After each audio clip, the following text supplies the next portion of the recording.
I got such a good word for you tonight, and I can't even take credit for it. Not that you can ever take credit for a word.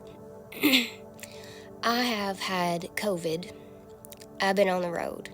Well, it was already going to be a fairly lengthy trip because God told me to take a break. It's like 5-6 days.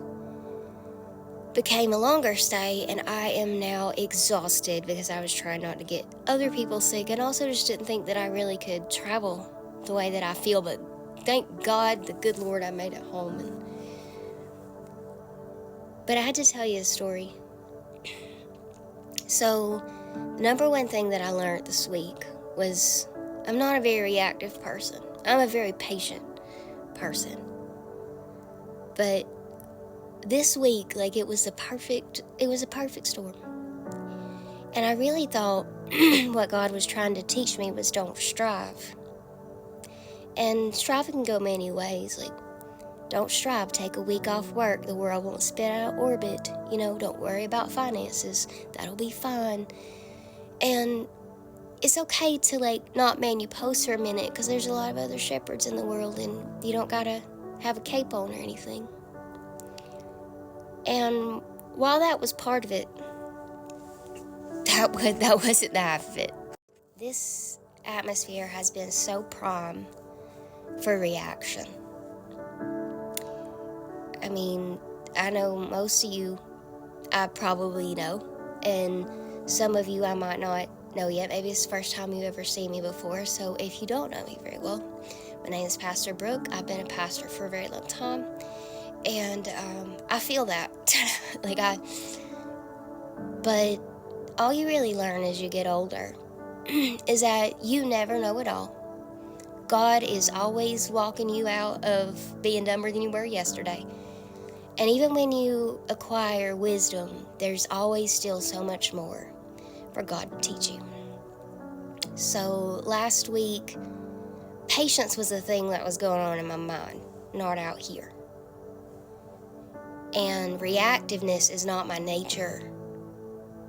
But I was reacting to things. I was booking flights before I even knew if I could make the flight because I was having to reschedule the flights. And I was thinking about everything, hon. I was thinking about all the things and putting all my ducks in a row. And God always teaches me when I think that I'm going to figure something out, I is never going to figure it out. God's going to have to figure it out because that second that I step into the God's seat and don't mean to, is the second God's about to teach me a lesson, and I assure you that He did.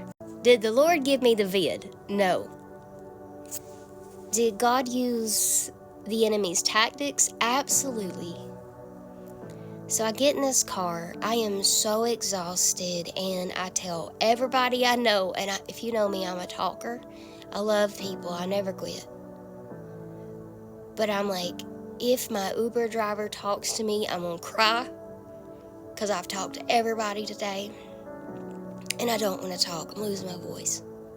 And I get in the car, the most joyful young guy tell me about his wife and his 2 kids and their boys, and he's so excited, and he wants a girl, so it'll be like a daddy's girl, but also that, he's got 2 boys, and he goes on to talk about one of them being born very early and having some delays. He's like, but I know that God's going to see it through because he's good like that.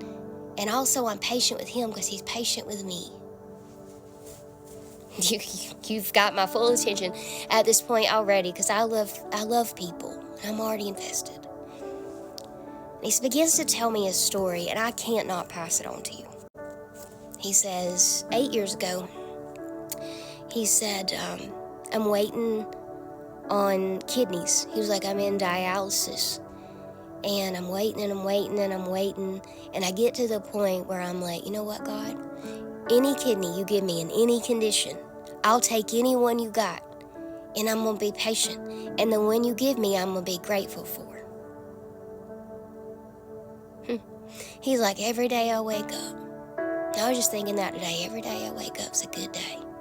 It's a long day of travel, but it was a day because I was alive, and he just keeps talking.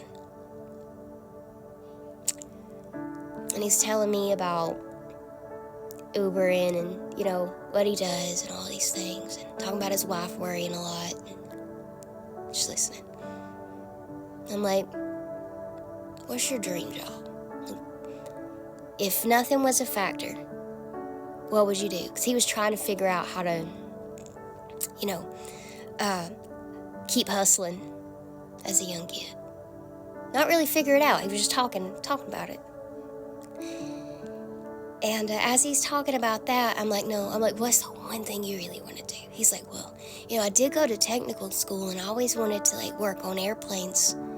And now I go when I drive from the airports because it's the closest place to in the door. Okay. I'm sitting here going listen, I believe in that. And I am prophesying that happens for you. But in however, I want you to know that the Lord's going to send you to a lot of stuff like this. And I'm like, I am an old pastor. And I'm just telling you, I don't know. You might got a gig waiting for you somewhere. And he laughs. He's like, even if I could just get in a baggage claim. So, not everybody's a preacher. I've had to learn that the hard way. I always meet these really great kids or really great women my age or something, and I'm like, man, there's something about you. And it's just the power of people's testimony sometimes. And God's talking this whole time. And he's like, sometimes people look at you and say, I don't know how that could have happened or how this conversation come about. But all I know is that God's a patient God. I'm smiling back here, and I know he don't know my inner monologue because I've waited 50 minutes to tell him anything about me and God. I'm just listening at this point. I am perplexed. I love this kid, and I'm just praying all the blessings over him and his wife and his kids because, I'm still enamored at this kid. So here's the thing. As I was wrapping up the leg of my trip, God's like, you know what? Before I even met this kid, God's like, you would have saw me working if you would have been patient. And you would have saw me working if you hadn't have been striving to strive. Like my spiritual father would say, you're doing a good job at striving to strive. And he was right. And if I had been more patient with myself, and even patienter with people around me when they didn't even know in my head that I was impatient with them. And thinking about something he said in that spiel that he had, and it wasn't even a spiel, it was a powerful testimony.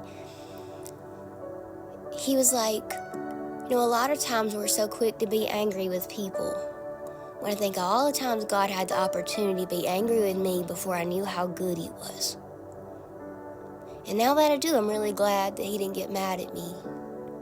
And he was patient with me, so I will be patient with him. I'm crying in the back of his car, and I know he can't see me because it's dark. And I instantly go to love is patient, love is kind. And I'm thinking this man's a fruit tree going down the road, and I mean that in the best way. But the fruit of the Spirit is love and joy and peace and forbearance and kindness and goodness and faithfulness and gentleness and self-control. Against such things, there is no law.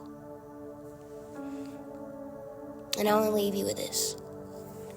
Be anxious for nothing, but in everything by prayer and supplications, make your requests known to God, and the peace of God that surpasses all understanding, and you know the rest. Here's the thing.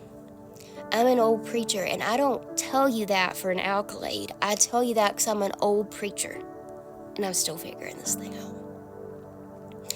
I tell you that because I got my butt handed to me in the most beautiful way by a young kid that just told me exactly what God had been telling me. Just made it nice. Being an old preacher, I'm used to God being blunt with me. This was nice. God's always nice, but he can be really funny. So here's the thing. I live out of airplanes. This man wants to be an airplane mechanic. And I'm an old preacher that had to work on some things that I didn't think I needed to work on anymore. And he was the man for the job. And so are you. Good night. I'm gonna go get better.